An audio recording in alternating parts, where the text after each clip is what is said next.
Hello and welcome back to another episode of The Bared Soul. I'm Steve Young. I'm Tish Nates Vicky. I'm Rick Stutler. And today we're going to talk to you about empowerment. Take it away, Tish. All right. Empowerment.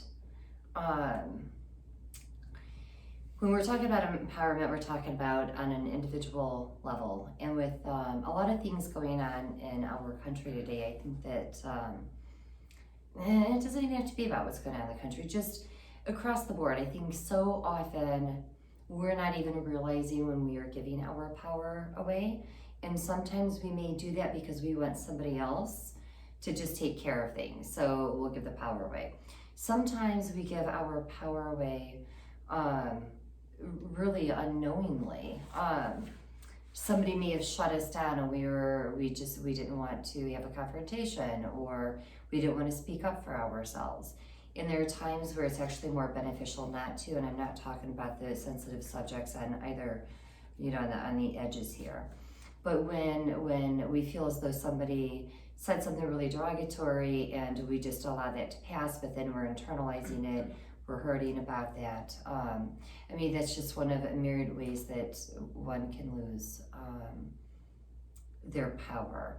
And I know that there are so many of us that don't even realize the amount of power that we hold on a personal level. Maybe we were raised where we're not to be seen or to be heard, raised in a very strict upbringing, and where it may feel safer, whether knowingly or unknowingly, to relinquish one's power.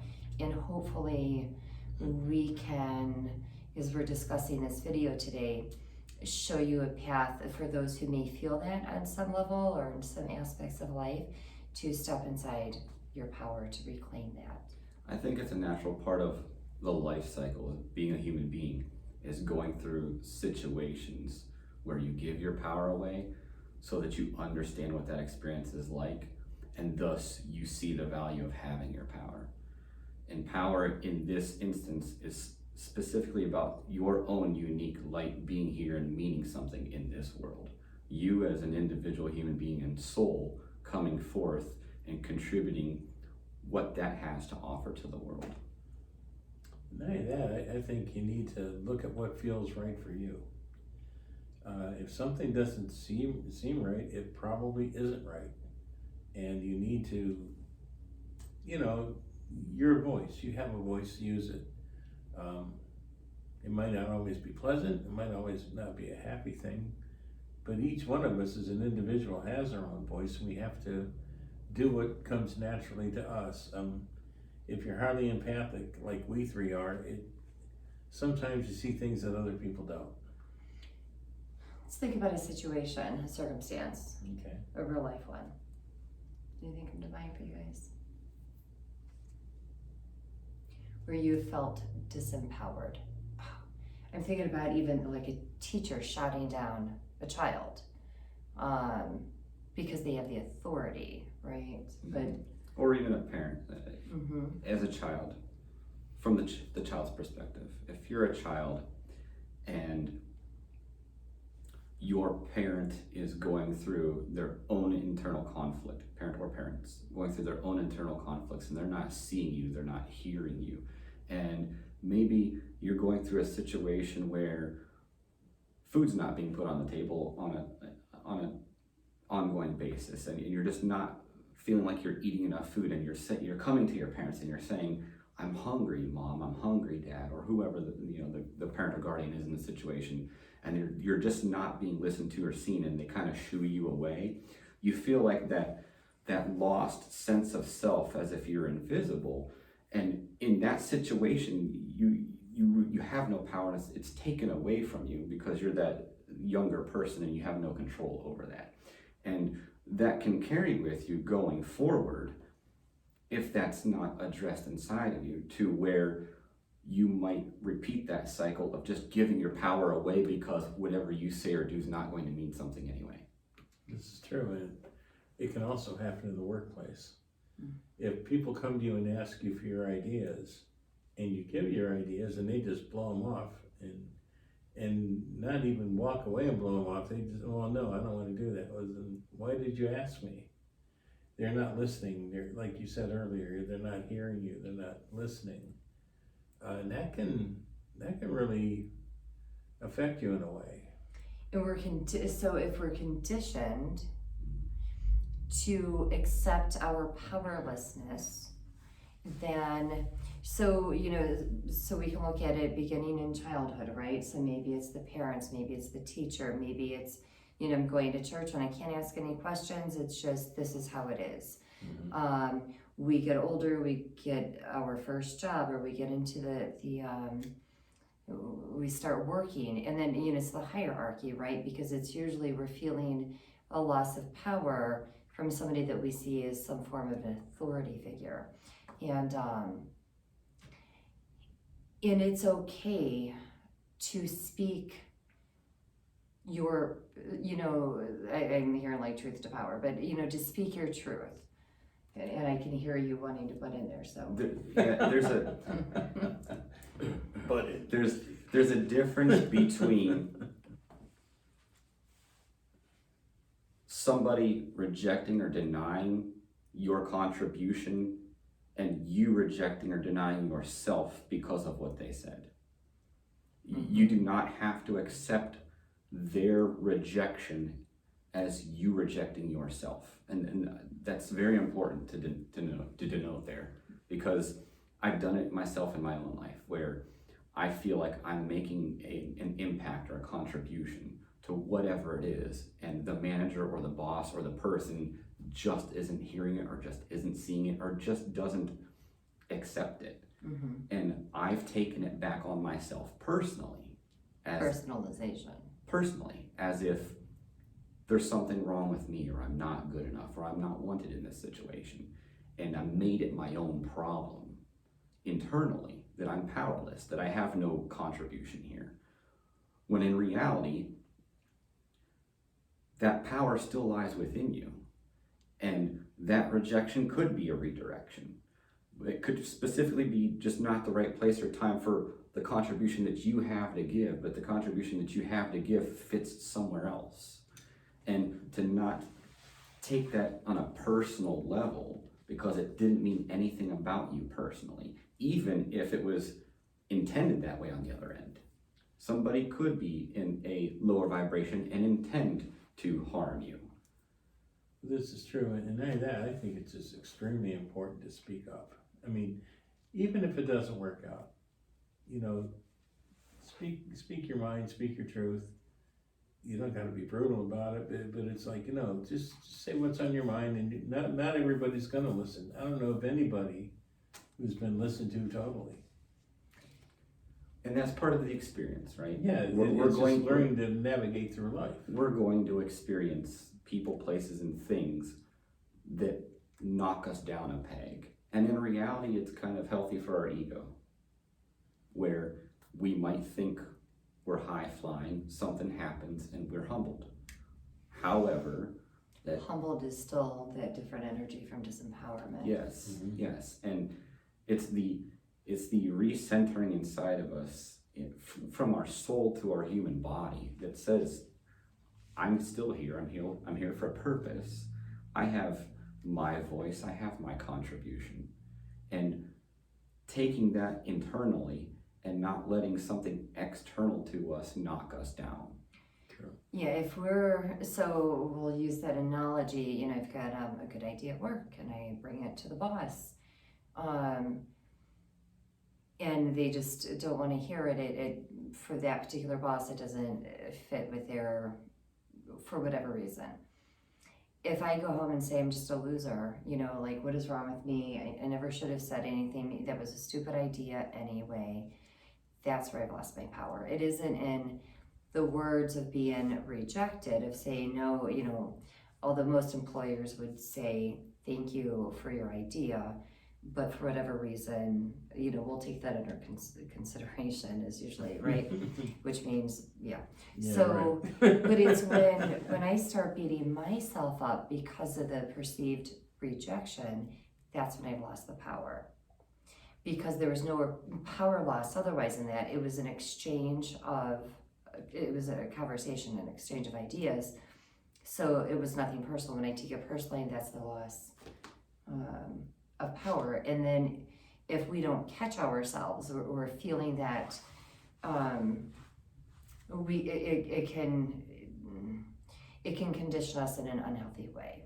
And I'll give it another example here. A personal example that I've gone through in my own life is being somebody in the past who would people please. And what I mean by that is I would, at the expense of my own being in power, attempt to maintain connection with people by doing the things that they liked, following in their footsteps, fitting in with them, and making sure that whatever's done is for the benefit of their happiness at the expense of myself, not thinking about myself or my own power. And I know for myself, in my own energy, I could feel the disconnection in the moments that I gave all of me to this person or this situation. And I mean all of me in the entirety of it. I had nothing left for me because I was giving it all to something else, thinking that wasn't more important than me. Rather than saying, where's the reciprocity here? Where's the authentic connection and exchange of energy? So I gave all of my power away in those moments and said, here, take it all because I want to maintain this connection at any cost. So maybe this is too early in the conversation, but how do we get our power back? Oh, I mean, I was just curious, how do we get our power back? Because we give it away so much, sometimes we don't even realize what we've done. And, to go home with this feeling in this pit of your stomach, it's like, I'm worthless, I'm this, I'm that. Okay, now, how do we get it back? I don't think it's about getting it back. I think it's about recognizing those moments when it's leaking, so we can plug the hole. And once the hole is plugged, or maybe we don't get the entirety of the hole plugged because it's a process, and maybe it isn't one fell swoop. But as we are healing and recognizing and plugging the hole, that in itself stops the flow. And as we are unconditioning or reconditioning ourselves, that in those moments, when we're kids, we don't know. And to be honest, we don't have much power. Kids, they don't have much power. But when we step out into the world as adults, it's incumbent upon us to start questioning things, and that it's okay to question things. It's okay to realize that just because the boss says this, or even my parents, as I'm an adult, they say something derogatory, that every person is coming at us from their own filter, because that's all any one of us can do, right? We can be empathic and try to put ourselves in other shoes. But as we learn to depersonalize, then we're automatically going to stop losing that, because we're not going to go back in time and reclaim that power. No. But we can still fill the void by starting today, starting in the moment. And that means, like, just because, I think about some of the cults and how cult members, there's just something about them where they just give their thinking over to the cult leader. And at any point, actually that feels unloving. I was going to say, at any point we can choose to pull back, but we may be so conditioned to where it's just safer, or it's just how we're taught, that we don't take care of ourselves. We give it to somebody else to take care of us. And then what do we have there? And this, I don't know, maybe we're gonna have to cut this out of the video, what I'm about to say here, don't know. But even if I keep giving it all over to God, at some point I'm relinquishing my own power and my rights, because God will take care of it, God will take care of it, God will take care of it. When it is about me stepping up, this is my view, I'm not speaking for the guys here. This is what I've learned for myself, is it is incumbent upon me to stand up, to make whatever choices, take whatever paths that I'm going to take, because yeah, it's my life after all, and it's my free will. So I've got to be, this is the control word, I got to take the power of my own life. And this is where self-love comes into play. You know, we're all here on this unique journey, even though we're all connected and we're going through this life together, we all have our own unique journeys as well. Mm-hmm. And the self-love is starting with you, not from a negative selfish place, but from a selfish place first, because you are the foundation in your life. You are the person you spend every day of your life with. Mm-hmm. And if you aren't treating yourself well, how can you expect anybody else to treat you well? Or how can you expect to treat anybody else well? You have to start with you first. And with that, placing importance on self and treating yourself with dignity and respect and love and modeling that, that's what you then teach to children. That's what you then project out to others as a healthy foundation from. And with that, I think other people respect that. And once you've learned to do that, maybe things will turn around. Where instead of just blowing that person off, they'll look at them and, no, this guy does have good ideas. This girl does have good ideas. Let's listen to them. Because that's part of your self-confidence too. And I'll even go out on the limb and say that part of self-love and part of this journey is questioning everything, because you're learning about self. And what you don't know, you question, because you want to find the answers to who am I? What am I here for? How can I help people? Etc. These are all questions that we don't consciously know the answers to. And until we learn and discover, we don't know. So I would always encourage questioning everything to figure out the steps forward. And from this place of self-love, placing importance on yourself first, you can then become aware of the moments where you disconnect from yourself because you gave power away. And there's nothing wrong with the actual act of doing that. It's an experience you go through in life. It's just being aware in the moment that you've done it, and then you can recenter yourself and say, I have importance here too, and no one can take that away from me. And you bring it back to yourself as instantaneously as you want to. And as we mentioned earlier too, self-trust. And I know for myself and for some of my clients where self-trust feels easier than learning self-love. And self-trust to me is this bridge into self-love.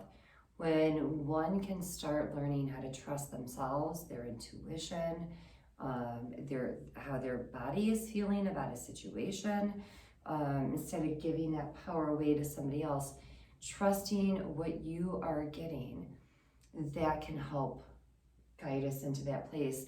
Because in those moments when you are trusting your intuition or what your body is, because your body oftentimes is going to tell you how you really feel about something. To me, that is an act of self-love. And even more importantly is to actually listen to your body. Oh, more importantly? More importantly. Just kidding. Way more importantly. Just kidding. I'm bringing that up because that's something that I'm going through right now in a different program where we're doing these body stretches. And in stretches that I did yesterday, for whatever reason, they were a set of stretches that at the very end, we were in a laying down position. My body literally told me, just lay here. And it hadn't happened before. And if I would have been going to the gym and doing a workout, no matter how my body felt at the end of the workout, I would have went along with my routine, go home, eat, do whatever. But in this moment, I was actually present and listening to my body. And my body said, lay here and take it in and just be open with this. I'm telling you to lay here. And I listened to it. And it's that embodiment, like actually being here in the body and listening to what the body's saying to us, that so many times we neglect to listen to. The book, Eastern Body, Western Mind, Anna Day Judith, She says for the sacral, the sensate intelligence. And so paying attention, and we've all done this, whether or not you realize that you have, when I say this, you're gonna be like, of course I do that. When you open up the refrigerator door and you're looking at the variety of food that is in there and you're like, oh, right? Or, So the body is already telling us what it wants, what it may be, and it may be that nothing looks good because your body is craving a mineral or something that you don't currently have within your refrigerator. So the body knows what it wants. The body knows if something, and to me actually see the spirit working through the body that is projecting into the body so that we can get the information. But I feel like it's the spirit that knows and it's signaling to the body so that we can consciously make that connection. And when we're tired, if we don't, go lie down, instead we just keep pushing ourselves, we all know what happens, right? How many times does a child start nodding off and, are you tired? No, and then they're out. It's the energy doesn't lie, and it happens throughout life. And there's times where our body could be sitting here shaking, but we're pretending like we're okay, but really we're nervous and we're tense and we're holding it inside. And it's aligning your mind with your body, with your soul, admitting to yourself what your body's telling you in that moment. And again, it's okay. It's your body, your mind, and your soul. You don't need to lie to yourself. You can be open with yourself. You can be vulnerable with yourself. In those moments, part of this empowerment is taking back your own body and listening to it, because it's giving us those physical senses to There's say. a lot of power in listening to one's own body. I mean, there's absolutely nothing wrong with self-love. It's not conceit. It's nothing like that. I think as we're talking like this, I'm wondering how many folks out there is thinking, well, we've been taught all of our lives that we can't love ourselves. Yes, you can. It's absolutely true, you can. Because that's kind of the secret of this universe. The universe is all-powering love. You have to love yourself because you're a part of this universe. And I don't know, I just had to throw that in there. Well, thanks for throwing that in there, right? Yeah. Mr. Universal. And there's a lot of power in self-love, not where it's conceit, because that's where something is out of balance. Yeah. But when we can have thoughts of, oh, I want some leftover pizza, but the body is saying, no, you don't. Then I have a disconnect between the mind and the body. And it may be as simple as, I don't have time for anything else, so it's going to be a piece of pizza. And then the belly's been telling us, or the body is telling us no, and then we're going to feel it later. So to get the body and the mind more in alignment, by when you are having your thoughts, how does my body react or respond when I'm thinking these things? And this is when we are engaged in negative self-talk. If you catch yourself saying, who cares? Like, I'm not good enough anyway. Nobody wants me. Whatever it happens to be. I'm not good enough is one of the main ones that I hear.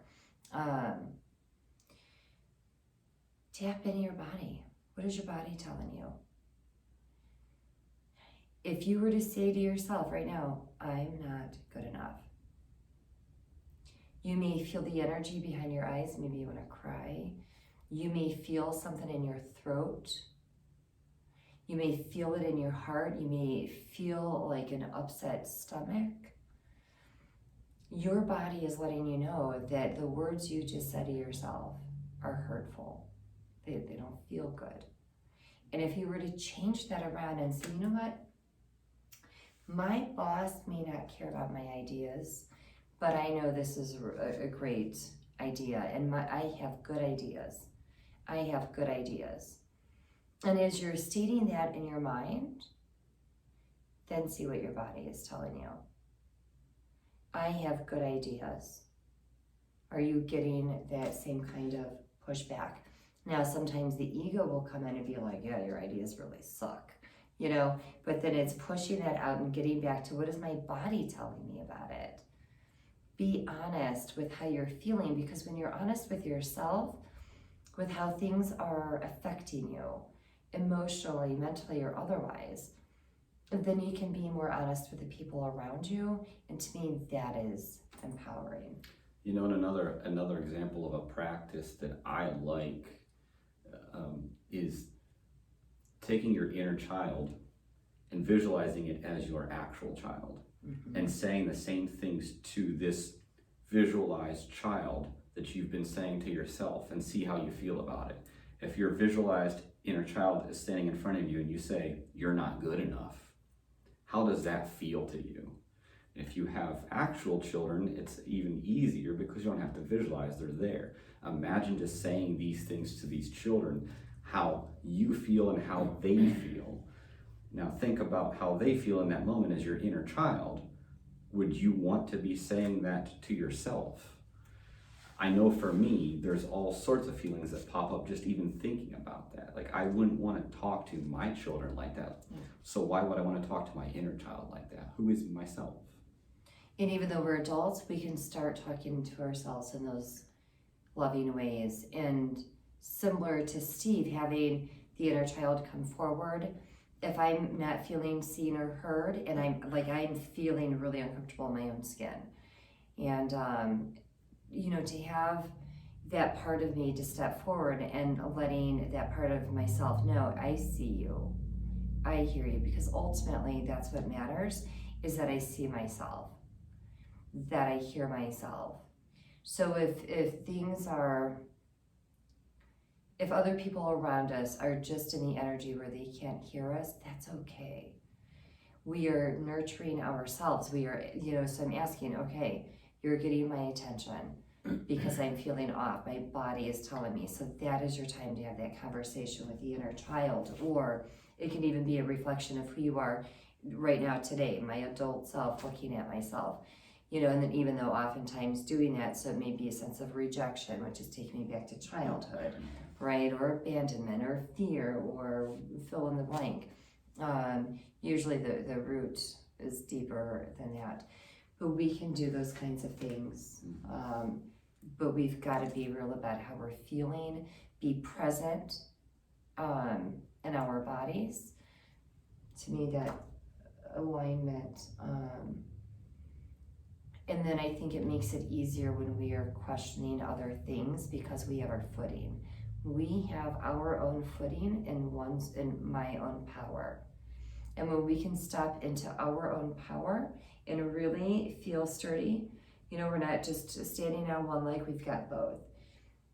Then when there's a situation that comes up, my boss they may have the authority over me, but they do not have control over me.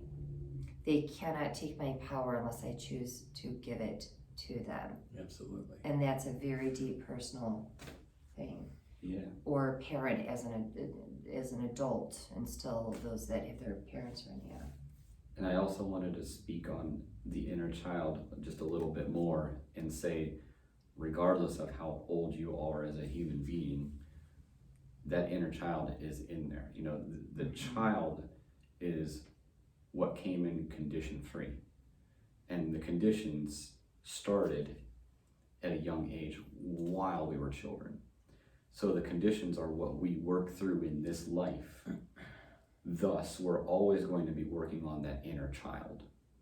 So for anybody who has doubts about an inner child inside, you have to think about the fact that for your entire human life, you're working on an inner child within you. There's somebody inside of you that you can hold the hand of and guide through life. And that is the child version of you. You get the ability to take the conditioning that was applied to you and work on the deconditioning together. That's perfect. And that's what it's really all about. And that's kind of what I was saying, in the middle of it's kind of what I was saying earlier. As we're talking through this, we're showing people how to fix it. fix is a big word, but yeah. Or some how to things work that you with it, can how do, to yeah. climb out of it, you know? Because it, like Steve said, it's the inner child that has gone through the most. And as adults, we can separate out now what we couldn't do then. We can be what we needed then, our today self, through our own experiences. Yeah, we can give what the inner child didn't get. Yeah, that's a great way of saying what I'm trying to say and I couldn't say. Yeah, no, I'm just backing you up, buddy. Okay. Which, tying that all together, is empowering our inner child. Mm-hmm. Mm-hmm. And saying, you are something, you are worthy, you are valuable, your contribution means something to this humanity. And that kind of goes to the root chakra. Because that's where where you feel. Well, the power center is going to be your solar plexus. Yeah, but I'm saying there's also power there too, because that's what's been. Well, there's your foundation, right? Yeah, the foundation. I guess that's what I was driving at. That's foundation. Solar plexus definitely is where your power is. But all the chakras tying together anyway. And I think the only thing that I would differ is I see my inner child there are aspects of my inner child that has grown up. So with healing that, now there's sometimes I'm in my own healing and I'm still seeing a much younger child.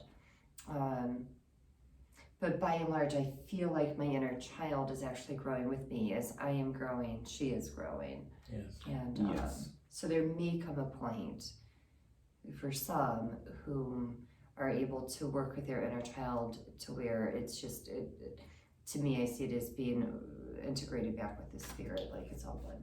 Yeah. It's all important. Mm-hmm. Very much so. I mean, Maybe we can do a separate video of just inner child work at some point. yeah. Too. But today is about stepping in your power. Don't give your power over to somebody else, unless that's what you choose to do, but at least be more consciously aware that, again, when somebody says something that is hurtful, we can't control what other people are going to say or do, right? But we can, it's that, you've all seen the memes, but, it's what we do with it, right? And if we find ourselves taking a week, 2 months, 2 years, still licking our wounds, at some point, we got to stand back up, realize that was their stuff. If it's your stuff, that's what I do. I chew on it. If there's something for me, if there's truth in that, I process that, because that's I don't want to turn away from something that is an opportunity for my growth too. And then that helps to empower me as well.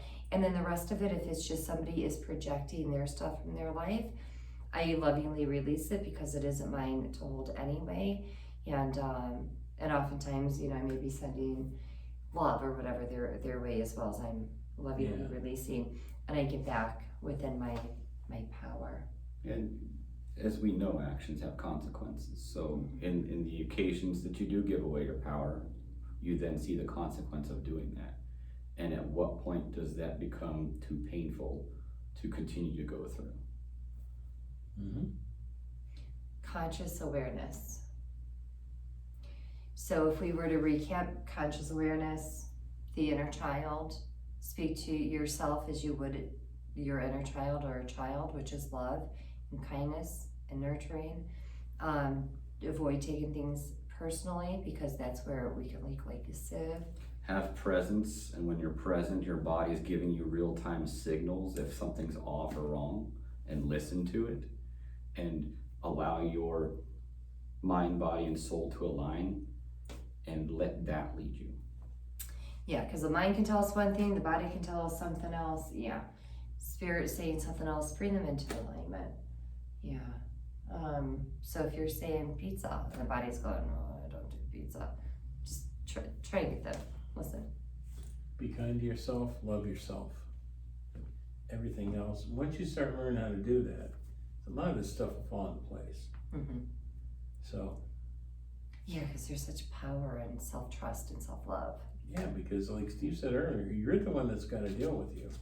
And it's healthy power. This isn't Yeah, about it is. taking power over somebody else. It's standing in one's own power and allowing other people to stand in theirs or not, but staying within our own energy, our own power. And if it's something you struggle with giving up your power, take time to just experiment for yourself in baby steps of becoming aware of when you're giving your power away and then reclaiming it for yourself. It's a process. And watch how your life changes. It's a process, and in that process of doing that awareness, be kind to yourself. Because we subconsciously or unconsciously went through the conditioning, now you're consciously trying to do these things to recondition yourself. So it goes without saying, we're going to repeat these things numerous times before we get to the point where it's only a few, so that we can get to the point where we catch it before we even do it, and then we're actually stepping out of that energy and into the new energy. There's another correlating story that also dealt with some stretches I did last week where as I became present with my body, I noticed things that I was doing on autopilot that I didn't see my body doing. And so it's a matter of when you're going through the steps of actually being aware and being present in the moment, be gentle on yourself when you see things popping up that you've been doing on autopilot because you're so used to that programming that you've just dealt with things that now these things are coming to the surface because you're ready to look at them, you're ready to resolve them. Thank you all for watching today's episode. If you have any questions, please feel free to reach out to us. Any final words? Take care, and until next time. We'll see you then.